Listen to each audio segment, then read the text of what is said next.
Hey guys, Daniel Corey here from DangerKatts Central, and we're doing a special on-location edition of Makers today. And we're at the workshop of Ventura Guitar Company, and I'm here with Master Luthier Jackson Herrera. And he's a little embarrassed about being called a Master Luthier, but that's okay, because I mean, look at this guitar he's making here. Look at this beauty. So Jackson, tell me a little about about this particular guitar. All right. Specs on this. So that specific one is an Anacapa T, is the name of the model. I believe the serial number is number 12 on that one. Okay. And that one is like curly ash, and the sassafra actually, which is kind of like an ashy wood, but it's curly sassafra. And then the picker is quilted maple, stained in red. It has red binding, double T-style bridge pickups. Those are hand wound, but Rob Banta and Gemini Pickup in New York. And just a flame maple 3-piece with purple heart in the middle. See that purple heart right here? Stripe and actually that's 5-piece. That has 2 purple heart, and then right in the middle is a spalted maple with flame maple and fingerboard flame maple as well. And yeah, very that's a very T-style guitar right there with the double bridge pickup, 4-way switch, and pretty straightforward, just volume, tone, and a blower switch. The mini switch is just a blower switch. Yep. Cool. So and we'll look at some of the other guitars too, but how'd you get started doing this? I really started just because I've been working so many years in production, like in factories. I worked for Fender a little bit, then I worked 5 years at Gale Guitars building acoustics. Then I went to the Cordoba, the nylon string guitars, and I've been doing that for the last 2 years. And it's been great, a lot of like learning and just getting knowledge and all that, but it's always been production line. So it gets to the point that it really it's boring because it's very repetitive. And you have to follow every single detail and spec on the guitars of those models. Just there's no too much room to really be like creative. So I really started because I was complaining with my wife about that, right? And then she was like, you know what, like, why don't you do your own thing in the garage? And more like looking for like a business size or the money aspect of it. It truly for me is just, I come back from work like at Cordoba at Guild, right? I come back at 4 p.m. and then it's more like an artistic take of the same job that I do, that I've been doing like for the last 10 years of my life, which is building guitars. But it truly is just like what I would like to do. So I choose the wood that I want to do, and I don't follow any specific specs. Like I don't try to like do replicas of any brand specifically or anything or any like year. I just do whatever, like quite honestly, I just do whatever I want, and it's been so I just feel so like blessed about it that I can, without asking permissions or anything, I just take the best woods that I can find, the ones that excite me as a player, and I just go ahead and try to do the best T-style guitar that I can. And I only do in T-styles mainly because I truly love that shape of guitar. It's my favorite. Like, it's so iconic. We all love them. And something about T-styles is that no matter what pickup configuration you put, they always sound good and they always look good. It's one of the very few guitars that you can do that. Imagine a Les Pauls with single coils. That will not work out that well. So a T-style, you can do single coils, P90s, TV Jones, humbuckers, mix them. They'll every single time is great.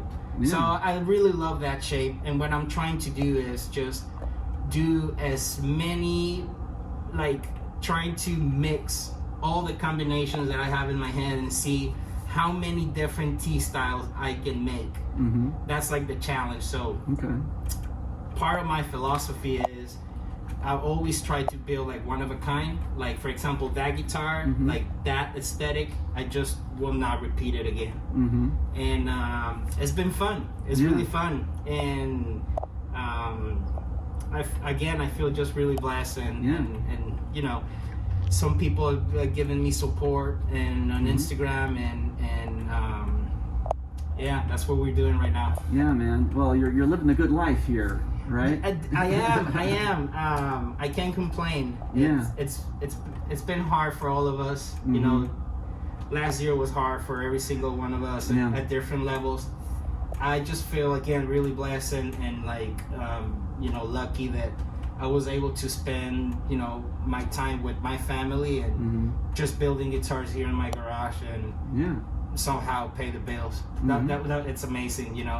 So yeah, it's been great. It's great, man. Yeah. Now you got a top secret project that you're leaning on right there. Why don't you just show us the start of this? This is going to a special place that we can't talk about. Yeah, we can't reveal yet, but yeah, it will be out. This is Corina, which is a beautiful wood. This is, by the way, this is just the wood without anything. As you see, I still need to like do the whole thing and see how gorgeous is the colors, like greenish. This is this is limbo. They call it limbo Corina. Yeah. Look at that grain. So this one, it's gonna match this flame maple neck. See, it's a spalted, and at the same time it's flamey. Nice. Yeah, and yeah, that's another thing. I truly handmade them from scratch. As you can see, this is basically the how I start my necks. This is how my wood supplier, Derek Kimball, by the way, he sent me my neck blanks.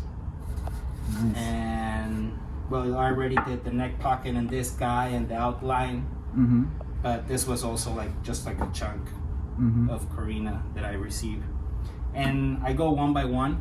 I go one guitar at a time. Again, there's no rush. There's no production meetings that I need to, you know, to fulfill. Meetings. I just go one by one and really try to make the best T-style guitar that I can, one at a time, taking the time and just doing it with, you know, with passion and trying to take care of the details.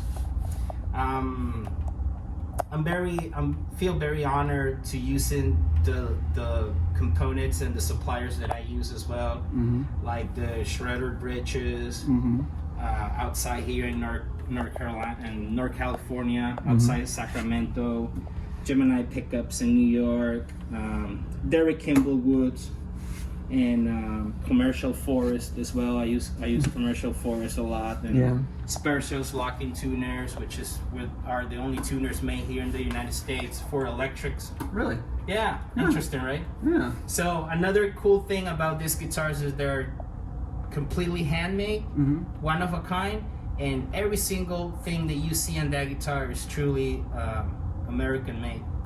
Wonderful. I'm really proud of that. Wonderful, yeah.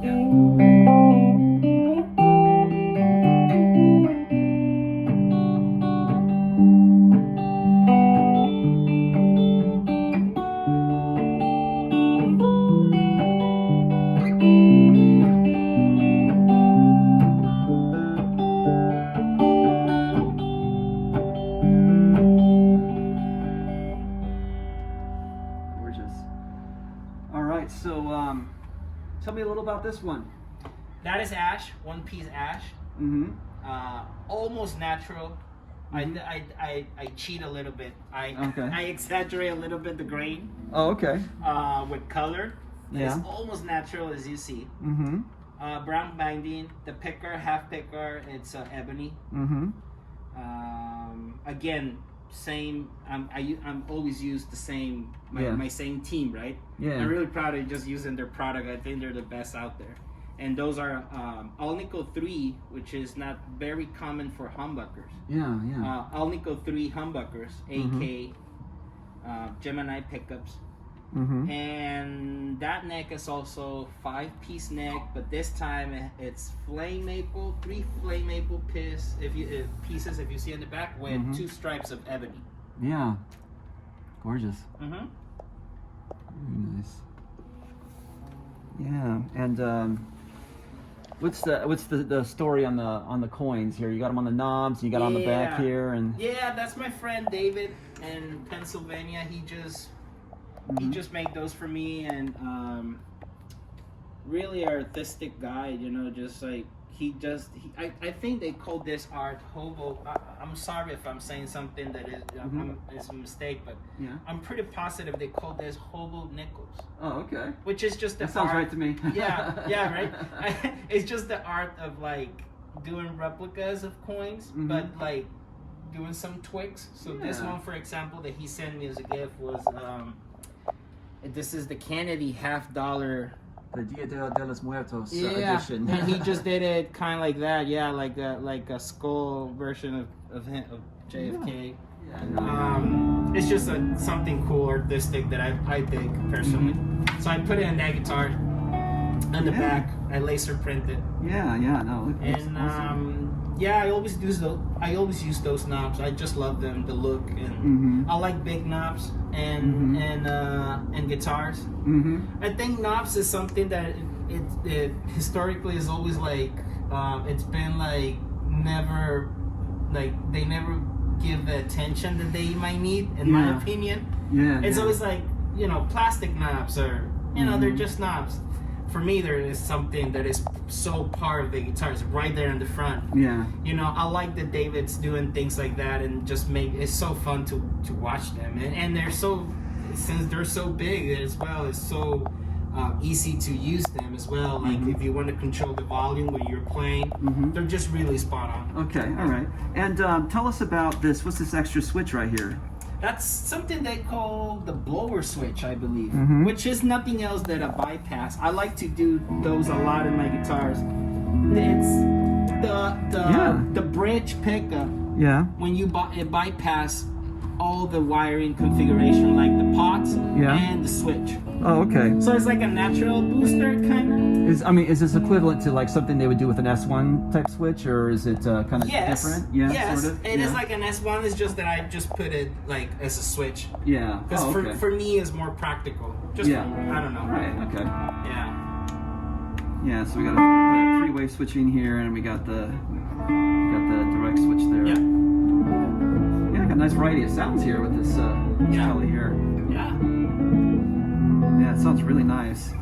I love that you have wood pick guards on all your guitars. There's I've never seen that before. No, so, there's a lot of builders use. Oh, there's really? a lot of I didn't invent that for sure. I haven't invented anything. But I don't like to get credit of it is things unique. It's pretty unique though. It is different. It's not common. Yes. Not common. Yes. There you go. That's the right term. But I love wood picker. Like that's another thing. Like plastic pickers, they're good. They're durable and all that. But I just want, I'm very into the details of the aesthetic of the guitar. Yeah. So woodpeckers for me, even that they're less durable than the plastic, they're more gorgeous. Yeah, they absolutely are. Yeah. And you seem to really favor the reverse headstock. I do. Yeah, and tell us about that. I have to be honest. I'll give credit that to Richard Fortus of Guns N' Roses. Yeah. Which I've been lucky enough to build him 2 guitars. Nice. And hopefully I'll build him another one this year. And he is a big fan and a big he got this theory that he said starts with Hendrix. He said that part of the whole Hendrix. Obviously, there's a lot of things. I mean, Hendrix himself, it's what it creates his tone, but his hands, right, and his heart. But he said a part of the charm of his sound is that the scale. He said that the reverse headstock, when you have less tension and the treble side, it's just easier to bend. Yeah. Which it makes total sense. Like there's less tension, so every time that you're doing a solo, you just bend and it's easy for you because there's less scale. It is so. So I like that. I like the look of the reverse headstock as well. Yeah. like in 6 in line reverse headstock, I like personally how they look. But also like I think it has like a functionality that that is good for the player. Yeah. But if anyone, for example, I make custom orders as well. So if somebody, you know, say, no man, I like my traditional 6 in line, I'm completely fine with that. Yeah. It's just a matter of switching the template, quite honestly, before I cut the wood. Okay. It takes nothing, so I'm open to that idea. But if it's my decision, most of the time I go for 99% of the time I go for the reverse headstock. Yeah.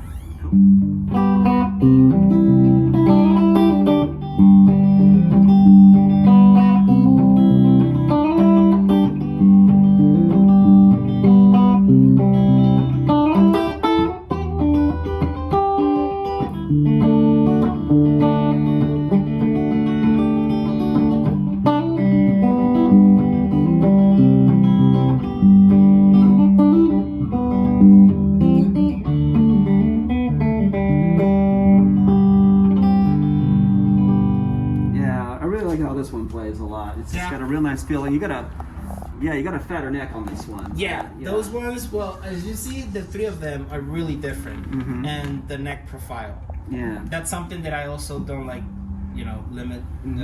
Like I like to just like experiment, and this one is more like a 50-ish kind of neck style, like more fat, very round. The first one is more 60, more slim. The other one was more like a D, modern. Yeah. I thought that was like somehow combine better with the humbucker idea. I don't know. Yeah. You know, and it's all about like just whatever, like doing something, you know, that whatever the guitar inspired me to do at that moment. I just go for it. Yeah. That's the beauty of the handmade. That you just can like really, there's no limitations, right? Yeah. This one is ash again, one piece. Okay. Kind of like with the backdrop and flame co-op and the picker. Black binding again, the same bridge and the same guys. They always help me. And Gemini Pickups. That pickup, I think he called it that T style bridge. It's the Rising Sun, I want to say. It's basically a humbucker T-style pickup. It sounds amazing. It's super hot. It's like a 10K, and it matched really well with his take of the Filtertron, all black. Nice. Yeah, that guitar came out nice, and this one is more like T-style original design with the control plate, for example. It's a 3-way switch and pretty straightforward. This one doesn't have the blower switch. It has just the 3-way switch and volume tone, and that's it. Yeah. Now these are some pretty unique pickups you were telling me about earlier. Yeah. Well, they're just hand wound by Rob, and I think something that I like about him is that he also have like that same freedom concept, that he's not just like just looking for just only do replicas. He is like, let's do, you know, let's try whatever, man, like, you know, let's get creative. Yeah. And I like that approach that he has with his job, which I think it matched the one that I have here in my shop. So I met him at NAMM last year, and we've been working for the last year together. He's been my main supplier, and he's just a great guy, and I think definitely a great pickup builder as well.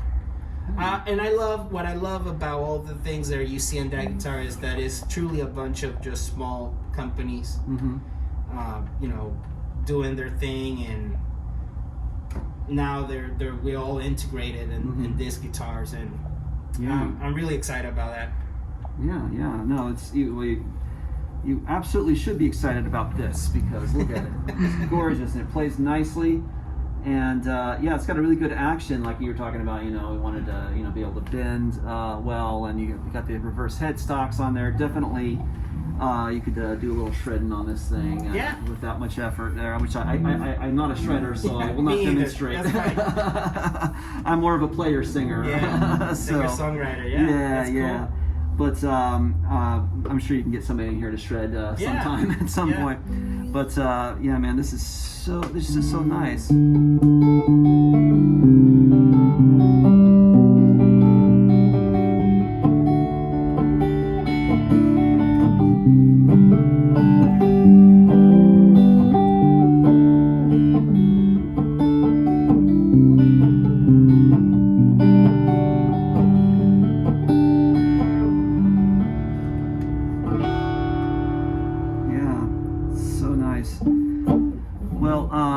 What's the future hold right now? It's I know you got through Virtual NAMM. You got these new guitars that you built for Virtual NAMM. What's next?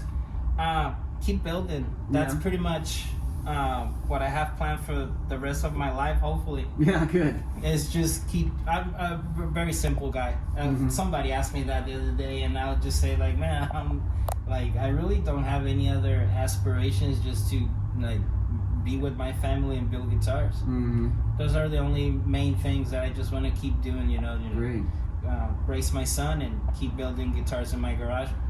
Hopefully, little by little, people will start noticing more, my work, and hopefully that will end up actually requesting more time from me, and building up clientele and the production and all that.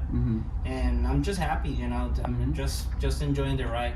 So great, for right now, I just launched a website, which is VenturaGuitarCompany.com, and we'll definitely link to that. If you're watching this on the website, we're going to link to that in the article below this video.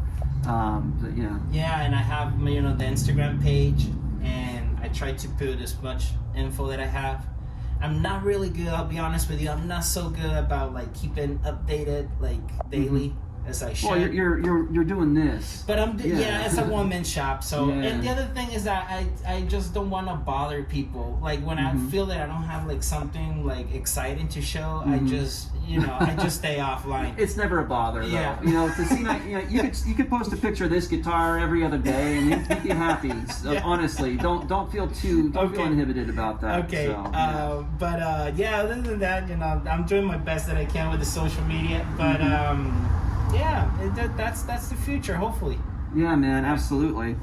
Well, Jackson, it's been great talking to you on my first on location edition of my show Makers. So that's awesome. Thanks for coming on here today and telling us about your guitars. And so we're gonna have links to everything on the website, all of his websites. You're on Reverb too? I am on Reverb, that's right. So I have my shop in Reverb, and this guitars are actually right now in Reverb. Oh, and something I would like to say is that I truly try to keep my builds as affordable as possible. Yeah. So most of my guitars, they're really around $2,000. That's very reasonable. And oh my God, sometimes I even, for example, the brown one that you just played, that one is $1,700, I believe. That's very reasonable. It's a completely handmade instrument. Yeah, goodness. And the reason, and there's a reason behind that. I truly want to provide to the music community real musicians. I just want them to know that there's an option here. The quality instrument, custom shop, whatever, boutique level, something that they can. By the way, I don't charge extra for custom orders. It's around the same price. So if you are a guitar player that just wants something unique and very specific, specs and the neck, the pickup, the electronic configuration, and you like the T-style guitars, I want them to feel confident that they can, come to me. We can build their dream T-style guitar, and it's not something that they're gonna be broke after that. I feel that there has been a little bit of disconnection, and generally between the industry and the musician. When I say that real musicians like us, just guys that before COVID, that they just go to and play in the local bar, there are so many great guitar builders out there, but sometimes their prices are like wow, man, like I could never afford, like I would like to, but I could never afford your guitar. There's a reason why there's such a high price. Like it's truly, I mean, the materials are expensive and there's a lot of labor into it, and that's fine, but I truly want to just provide an option more like to the middle class middle class musicians, you know.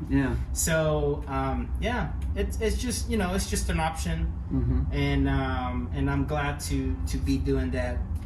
And I think there's a joke I have. I was with one of my friends, you know, we were at NAMM and we were last year, and we were looking all this, you know, great guitars, but like kind of like out of our price range. And he was saying like, man, like how many lawyers and doctors these guys know? Right. It feels like just like the industry going that way, and I truly just want to provide great guitars for the middle class musicians. Yeah. So there you go, man. All right. Well. Jackson, Ventura Guitar Company. Happy to have you here on Makers. This is our first on location edition, and we're going to link to all your links, your website, your Instagram, your Reverb store. We'll link to that all in the website article here. So if you're watching this on YouTube, head on over to DangerKat.com, and you'll be able to link to all of that there. And we're going to be on the lookout for you. So thank you. Keep in touch, okay? Yeah. Thank you so much for coming. I'm glad to have you here, and I'll see you around. We'll be around. Yeah. All right, man.